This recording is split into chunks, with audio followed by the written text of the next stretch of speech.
तुमने कभी सोचा है एक बड़ा पैसेंजर जेट जो 2015 में इमरजेंसी लैंडिंग करता है और फिर 9 साल तक वहीं रनवे के कॉर्नर में खड़ा रह जाता है, ना उड़ता है ना हटाया जाता है। पैसेंजर्स बच गए लेकिन प्लेन एक अजीबोगरीब राज बन गया। और सबसे बड़ा सवाल, प्लेन का हिसाब कौन लेगा? दोस्तों, ये बात है अगस्त 2015 की। यूनाइटेड एयरवेज बांग्लादेश का एक फ्लाइट ढाका से मस्कट जा रहा था। सब कुछ नॉर्मल था, क्रूज ऑल्टीट्यूड 32,000 फीट पर। और फिर एक धमाका, इंजन में ब्लास्ट, कैबिन के अंदर स्मोक, पैसेंजर्स चिल्लाने लगे, ऑक्सीजन मास्क गिरे, क्रू पैनिक में।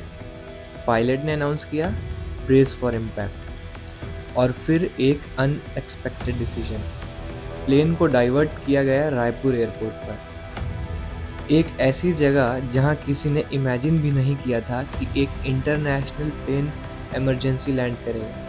क्योंकि रायपुर एक डोमेस्टिक एयरपोर्ट है, वहां पे इंटरनेशनल एयरलाइंस नहीं आती। मिरेकल ये हुआ, प्लेन सेफली लैंड हुआ, सब पैसेंजर्स एंड क्रू सुरक्षित थे। मीडिया ने इसे मिरेकल लैंडिंग भी कहा। लैंडिंग के बाद शुरू हुआ असली ड्रामा। कुछ सालों बाद बांग्लादेश से इंजीनियर्स बुलाए गए। 2016 से 2018 के बीच बार बार इस जहाज का इंस्पेक्शन भी हुआ। हर एक नट बोल्ट तक टाइट हुआ, रिपेयर्स हुआ, सब कुछ हुआ। लेकिन 2018 तक रिपोर्ट यही कह रही थी कि प्लेन बिल्कुल फिट है, रेडी टू फ्लाई है। लेकिन ये कभी फिर भी उड़ ही नहीं पाया। जानते हैं क्यों? जब तक प्लेन फ्लाई करने लायक बना, तब तक यूनाइटेड एयरवेज खुद डूब चुकी थी। 2016 से एयरलाइन फाइनेंशियल ट्रबल्स में थी और तब तक ये जहाज़ रायपुर एयरपोर्ट तक ही फंसा रहा।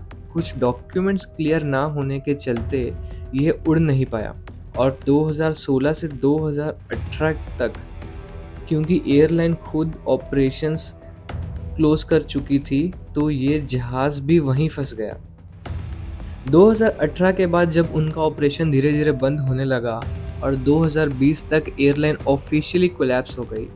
मतलब प्लेन रेडी था, पर प्लेन चलाने वाली कंपनी ही गायब थी। एयरपोर्ट अथॉरिटी ने काफ़ी मेल किए एयरलाइन को, लेकिन एयरलाइन की तरफ से कोई जवाब नहीं आया और इसकी जिम्मेदारी लेने वाला कोई था ही नहीं।